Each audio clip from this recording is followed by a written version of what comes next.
છેલ્લા 3 મહિનાથી પીવાનું પાણી પૈસાથી ખરીદવા માટે લોકો મજબૂર બન્યા છે। લોકોના ઘરોના ગટરની દુર્ગંધવાળું પાણી આવતા લોકો ત્રાહિમામ પોકારી ઉઠ્યા છે। રાંદેર બોકડ ફળિયા કુરેશી સ્ટ્રીટ ખાતકીવાડ અને છાછા સ્ટ્રીટ લીમડાઓલી વખારોલી મંસૂર ગલી મોદન ગલી બાબુ ગલી જસોલ ગલી મોચીવાડ નગીના લાઇન 5 બત્તી 3 બત્તી સુથારવાડ મુલ્લા રોડ પાછલી ઓલી વરિયાઓલી સિવાયના રાંદેર ગામતળના અન્ય વિસ્તારો જ્યાં પાણી ગટરયુક્ત આવે છે। સમગ્ર વિસ્તારના લોકો છેલ્લા 3 મહિનાથી પીવાનું પાણી પૈસાથી ખરીદવા મજબૂર બન્યા છે। લોકોના ઘરોના ગટરની દુર્ગંધવાળું પાણી આવતા લોકો ત્રાહિમામ પોકારી ઉઠ્યા। ઓનલાઈન તેમજ લેખિતમાં ફરિયાદ કર્યા પછી પણ કોઈ નિકાલ ન આવતા આખરે મ્યુનિસિપલ કમિશનરને પોતાના ઘરે પાણી પીવા માટે આમંત્રણ આપ્યું। Green city smart city clean સિટીમાં પીવાના પાણીના ફાફા પાડવાના ચોંકાવનારા દ્રશ્યો સામે આવ્યા છે। आपका नाम? मेरा नाम मोहम्मद इस्माइल नत्थू है। 5 बजे से ये पानी आ रहा है, पर आज भी अभी 7 बजे फिर भी पानी में वही बास आ रही है, वही गंदापन आ रहा है। तो फिर अभी 2 कलाक तक तो पानी वेस्टेज में जाता है। जब पानी वेस्टेज में जाता है तो सही है, लेकिन आप मीटर लगाओगे तो मीटर के अंदर ये इतना 2 कलाक का तो हमारा ही पानी पैसा जाएगा ना। इसकी जवाबदारी कौन लेगा?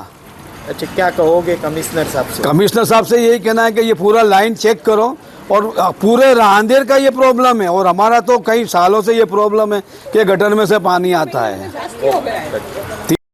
ये आपनो परिचय ने कया विस्ताરમાં શું સમસ્યા છે? मैं रांदेर विस्तारનો રહેવાસી છું।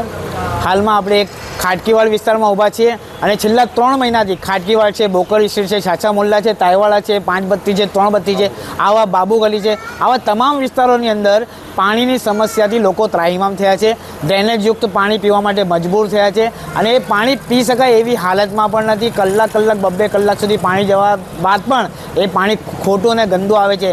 ઓનલાઈન તમામ ફરિયાદો લગભગ આજ સુધી 201 ફરિયાદો કરી છે, છતાંય સુરત મહાનગરપાલિકાના તંત્રના અધિકારીઓને કોઈ ધૂળ ઝટકાતી નથી, એ લોકો કામ કરતા નથી। સુરત મહાનગરપાલિકાના કમિશનર શ્રી નાગરાજનભાઈને હું વિનંતી કરીશ કે તમે એકવાર રાંદેરમાં આવો, રાંદેરમાં તમે પધારો, તમને આ પાણી આ ડ્રેનેજયુક્ત પાણી છે તમે પી શકતા હો તો તમે પીને બતાવો, કારણ કે તમને પણ ખબર છે કે અહીંના લોકો કેવી રીતે ત્રાહિમામ થયા છે અને પાણી પીવા માટે મજબૂર થયા છે।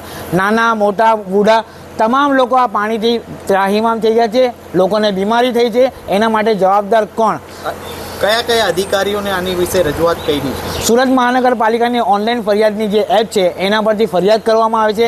જે તે અધિકારીને તે એપ્લિકેશન પરથી ફરિયાદ ટ્રાન્સફર થાય છે, એની અંદર NM મિસ્ત્રી કરીને છે એમને પણ ફરિયાદ જાય છે, જે પાણી અધિકારીના છે કે આપણે શહેરી વિકાસના અધિકારી છે, તમામને આ ફરિયાદ ટ્રાન્સફર થઈને તમામની સાથે વાત થઈ છે, છતાં એ અધિકારીઓ દ્વારા ખોખો રમાડવામાં આવે છે, એકબીજાને ફરિયાદ નાખી દેવામાં આવે છે કે આ ખાતું મને લાગતું નથી એમ કહેવાય છે।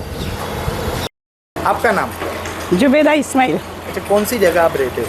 मैं बोकड़ फड़िया में रहती हूँ। और क्या समस्या पानी को लेके आ रही है? पानी हमारा एकदम गंदा आ रहा है भैया, और इतना गटर वाला ही पानी।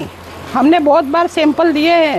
जब ये कॉरपोरेशन में अर्जी करते हैं तो वो आके सैंपल देखते हैं, सबके घरों में से ले जाते हैं, एक सलीका पानी दिखता है उनको कि हाँ गंदा है, हम कल आएंगे, वो कल होती ही नहीं है उनकी। अच्छा, तो क्या कहोगे आप कि किस तरह अभी 3 महीने से रह रहे हैं? 3 महीने से इतने परेशान हैं हम लोग, और बीच में रमज़ान भी हमारी गई बराबर। हम लोग बाहर से पानी लेते हैं, बाहर से बिकाता पानी लेके पीते हैं। हमारे बच्चे बार बार, किसी को मर्रा होता है, किसी को गैस्ट्रो होता है, किसी को टाइफाइड होता है, किसी को कमला होता है, उसमें भी हम परेशान हैं। कितने का पानी बाहर से आता है? हमारा रोज 200 रुपये का पानी बाहर से आता है, और अभी हाल तो पानी महंगा हो गया, 130 रुपये के 12 हो गई है। पहले 100 रुपये की आती थी, अब 130 रुपये की 12 होता है, 260 का पानी आता है। और क्या कहोगे कमिश्नर से? कमिश्नर से हम एक ही दर्जबात करेंगे कि हमको ये पाइपलाइन बदल दो। हो सकता है कि पाइपलाइन बहुत जूनी है, उसके लिए कहीं ना कहीं मिस्टेक हो गई होगी, तो हमको तात्कालिक पाइपलाइन बदल दो और इसका निकाल लो हमारा।